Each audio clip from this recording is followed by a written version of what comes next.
L'hymne, de son véritable nom, hymne de la création, est donc une énergie unique dont on ne connaît ni l'origine ni le créateur.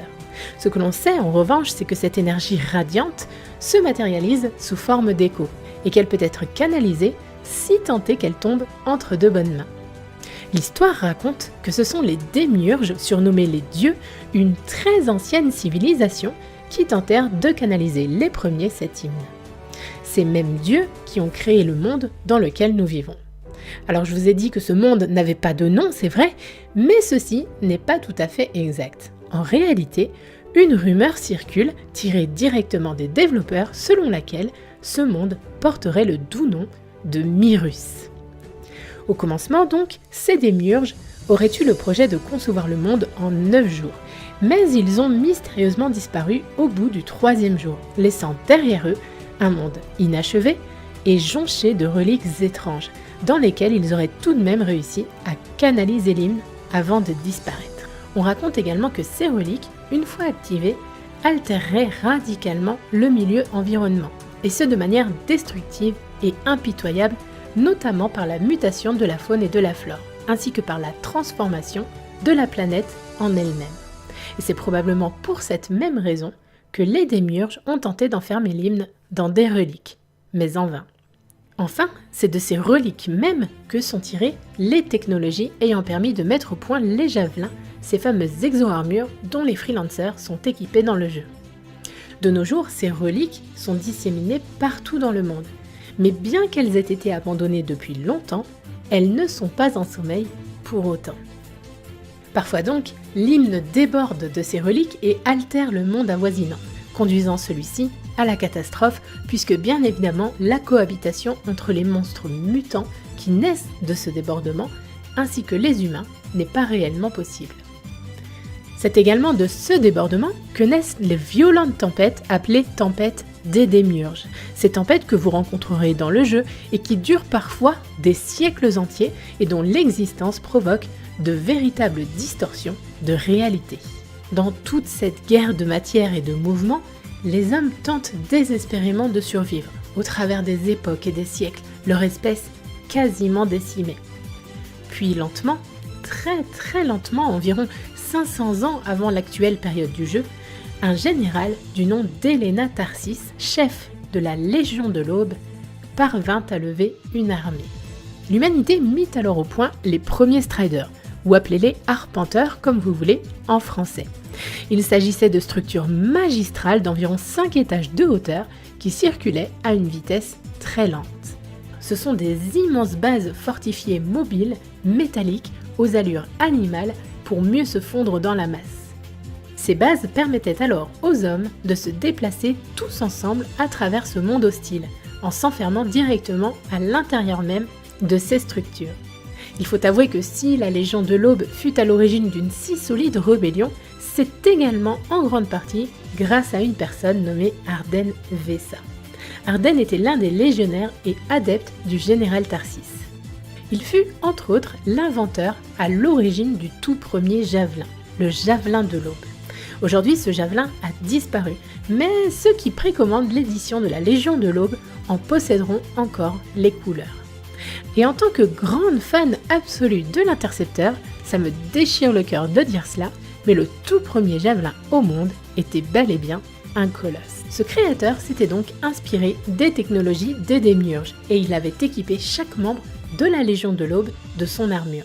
Et c'est donc ceci qui leur permit de mieux mener le combat de la survie de l'humanité, rassemblant les populations et créant ainsi des colonies fortifiées à l'abri de la corruption et des dangers de ce monde extérieur. Un jour, le général Tarsis appela au maximum ses colonies à se regrouper, prenant le Strider le plus proche afin de tous se rassembler vers un lieu sécurisé. C'était la toute première notion d'exode. En clair, la Légion de l'Aube fut le premier soulèvement de cette humanité qui courait à l'extinction. Dans un premier temps, Helena fit édifier une ville, mais le premier site choisi fut endommagé par une terrible inondation, avant d'être délocalisé pour devenir l'actuel Fort Tarsis que nous arpentons dans le jeu. Une ville cette fois-ci aux allures de forteresse, avec d'immenses murs d'enceinte pourvus de tourelles.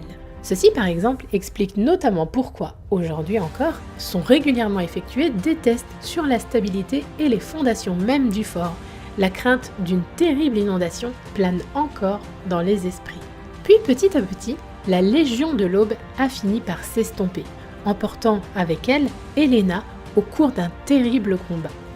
À sa mort, un lieu, la forteresse de l'Aube, qui fut l'un de ses principaux QG de son vécu, fut scellé et tout ce qui appartenait au général y fut enfermé.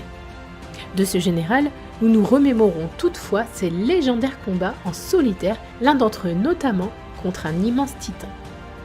Enfin, c'est de cette même légion que sont originaires les freelancers. En effet, nous sommes les premiers descendants directs de l'Aube. À Antium, l'une des anciennes colonies de l'Aube, devenue capitale du monde, les récits d'Helena sont suivis, tels de véritables enseignements. Fort Tarsis était donc le cœur de notre rébellion, la place salutaire que toutes les communautés pacifistes à travers le monde voulaient rejoindre. D'ailleurs, pour information, aujourd'hui, les Striders ne sont plus réellement utilisés pour les déplacements des colonies, mais plutôt comme des bases mobiles, des sortes de points d'atterrissage uniquement employés par les freelancers afin que ceux-ci puissent y entretenir leurs javelins durant leurs expéditions en dehors des villes. Fort Tarsis également a énormément changé. Gouvernée par une famille royale, la forteresse abrite maintenant nos maisons, notre marché, les coffres d'équipement des freelancers, la forge où sont configurés nos javelins, ou encore nos populations et nos enfants. Il y a même une casse nommée Scrapyard où sont entreposés les Striders hors d'usage.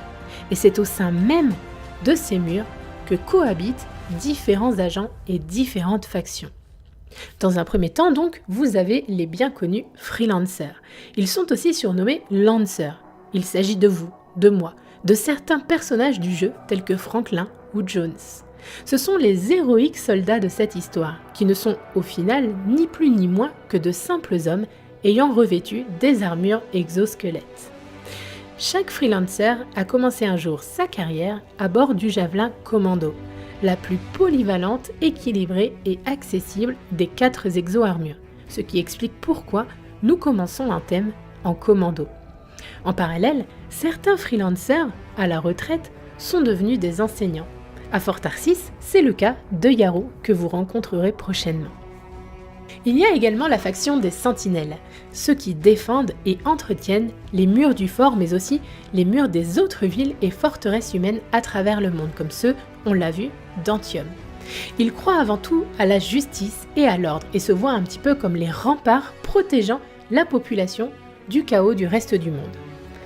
Ils considèrent que les freelancers sont un petit peu désorganisés et prétendent régulièrement que notre côté indépendant nous rend instables et peu fiables, raison pour laquelle ils ne travaillent que très rarement avec nous. Pourtant, tout comme nous, les sentinelles vénèrent Helena Tarsis. La plupart des sentinelles sont équipées du Javelin Commando et n'effectuent que très rarement des missions de patrouille en extérieur. En réalité, ils représentent donc réellement la sécurité présente au cœur des villes. Le lieutenant Brun, par exemple, est l'une d'entre eux, mais c'est une sentinelle asociale qui, paradoxalement, nous confie régulièrement des missions dans lesquelles il est question de rassembler et de protéger des personnes isolées. Il y a également à Fort Tarsis la faction des Corvus. C'est un réseau obscur d'agents de renseignement. Ils sont étranges, particuliers. C'est un regroupement d'espions et de diplomates qui mènent une guerre stratégique contre nos ennemis. À même titre que les sentinelles, ils ne vont donc que très rarement sur le terrain. En réalité, ils ont même plutôt un rôle d'éclaireur, de saboteur à distance. Parmi ces membres, on compte notamment les agents Sève et l'arcaniste Tassin. Pour la petite anecdote d'ailleurs, ce sont les Corvus qui ont créé le Javelin Interceptor, dont le rôle était principalement de leur servir d'éclaireur, d'où le côté fluide et furtif de ce javelin. Vous avez également la célèbre faction des arcanistes, ma préférée, ceux qui étudient de près l'hymne et les démiurges. Tassin, là encore, est l'une d'entre eux, ou encore le bien célèbre Mathias Sumner, qui est un arcaniste passionné, mais souffrant d'une étrange maladie. Il faut avouer que Mathias a une réputation plutôt négative dans sa faction, mais ce n'est pas étonnant vu son obsession perturbante pour l'hymne et son imprudence qui bien souvent gâche un immense génie. D'après l'histoire, la faction des arcanistes serait l'une des plus anciennes de ce monde, et ces derniers seraient massivement originaires d'une zone nommée le Bastion. Ils sont issus de différentes classes sociales et sont principalement à l'origine des évolutions technologiques actuelles. Ce sont eux, par exemple, qui aujourd'hui fabriquent nos javelins. Bien au-delà de l'hymne, leur quête spirituelle consiste à rassembler la connaissance ultime de notre monde, afin de savoir qui nous sommes réellement et d'où nous venons. Il y a également, à Fort Tarsis, des opérateurs de maintenance pour nos javelins, tels que Zoé. Et enfin, de façon bien plus large, viennent les Cyphers, ou crypteurs en français. Ce sont les seuls êtres humains à posséder une particularité. On connaît la nature fragile et mortelle des humains, mais parmi eux se trouvent quelques humains qui possèdent une particularité, un don de télépathie. En plus de ce don psychique, ils effectuent des opérations complexes, telles que des analyses pointues du monde dans lequel nous vivons et de la quantité énorme d'informations qu'ils regorgent. Ces Cyphers sont également de parfaits mécaniciens, puisque ce sont eux qui entretiennent et paramètrent les Striders. En outre, ils assistent et guident les freelancers à distance durant leur mission de terrain en extérieur. Certains crypteurs ont été recrutés pour leur personnalité. C'est le cas par exemple de l'enthousiaste Owen Corley, né en 444 LV à Heliost. Heliost étant une ville de ce monde. Alors ne me demandez pas ce que signifie LV, je n'en ai actuellement malheureusement pas la moindre idée. D'autres encore proviennent de prestigieuses écoles de la capitale, telles que Faye Navin, né en 437 LV à Antium. D'autres enfin sont les exceptionnels pilotes de Strider, comme Aluk par exemple. Pour le moment, c'est d'ailleurs le seul que nous connaissons, mais l'on peut supposer qu'il y en a d'autres puisqu'il y a eu plusieurs colonies et plusieurs Striders par le passé.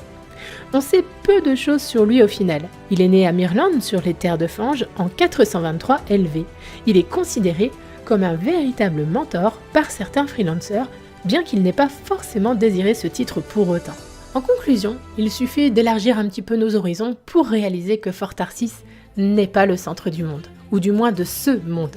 Pas moins d'une dizaine de zones, de lieux, de donjons, de forteresses, de régions ont été répertoriées. Parmi elles, le lac abyssal, les anciennes ruines de l'académie, le rivage noir, la route de la tour, les navires de bois noir, les cavernes sombres, la porte de l'Est, le canyon et ses immenses cascades, monuments de vallée, ou encore la ruche.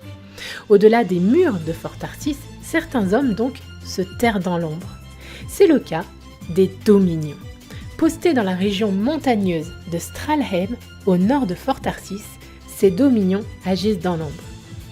Témoin des horreurs perpétrées par l'hymne, l'observateur, le chef impitoyable des Dominions, poursuit l'idée que l'hymne a détruit des civilisations entières parce que les freelancers ont été incapables de l'arrêter. Il considère que c'est cette inefficacité qui les a conduits, lui et ses dominions, à rejoindre le côté obscur pour agir d'eux-mêmes, tenter de s'emparer de l'hymne, apprendre à le maîtriser et à en faire une arme afin de mettre un terme à toutes ces souffrances définitivement. Mais aveuglés par la haine et la souffrance, il semblerait que ses intérêts personnels aient finalement pris le dessus sur ces nobles projets de sauvetage de l'humanité.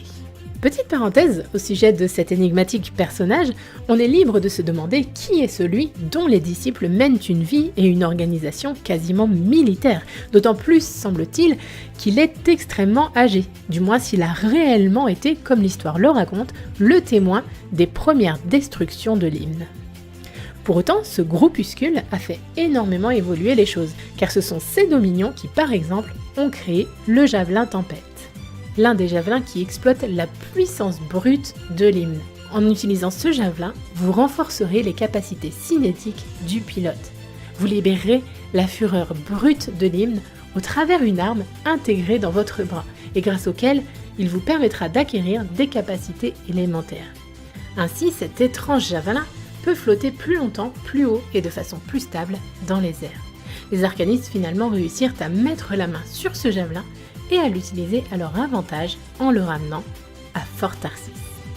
Cependant, de par leurs intentions négatives et leur volonté de réactiver les reliques, les Dominions sont devenus pour l'homme un potentiel danger, raison pour laquelle les freelancers ont finalement décidé de répondre à leurs provocations et se sont opposés à eux. Mais au même moment, une toute autre force invasive mutante, née des reliques même de l'hymne, a fait son apparition. Les Scars ont fait irruption dans ce combat avec strictement le même objectif que les Dominions, à savoir s'emparer des reliques. Ces Scars ont toutefois conservé une mystérieuse connexion avec l'hymne dont ils sont issus. Ils peuvent par exemple se téléporter par l'intermédiaire de portails spatio-temporels et possèdent leur propre langage. Ce sont d'étranges insectoïdes dotés d'une certaine forme de conscience et d'intelligence, contrairement à tous les autres mutants primitifs nés de l'hymne. Enfin, il existe une hiérarchie dans leur civilisation. Chasseurs, éclaireurs, exécuteurs, scrappeurs et autres gardiens des portails, ils possèdent même leur propre arsenal, leurs propres armes et leurs propres tourelles.